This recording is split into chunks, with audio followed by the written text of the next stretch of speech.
കേരളത്തിലിപ്പോൾ പലരും തുറന്നു ചോദിക്കുന്നൊരു ചോദ്യമുണ്ട്.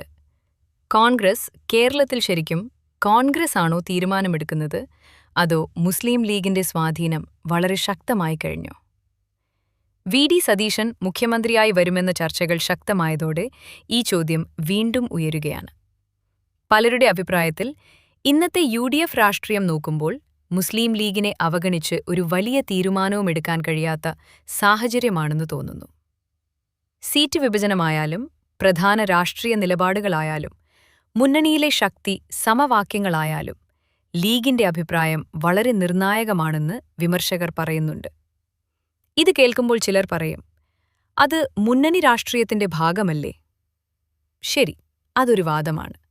പക്ഷെ മറുവശത്ത് മറ്റു ചിലർ ചോദിക്കുന്നത് വേറെയാണ്. മുന്നണിയിൽ പങ്കാളിയാകുന്നതും മുന്നണിയെ നിയന്ത്രിക്കുന്നത്ര സ്വാധീനമുണ്ടാകുന്നതും രണ്ടും ഒരുപോലെയാണോ?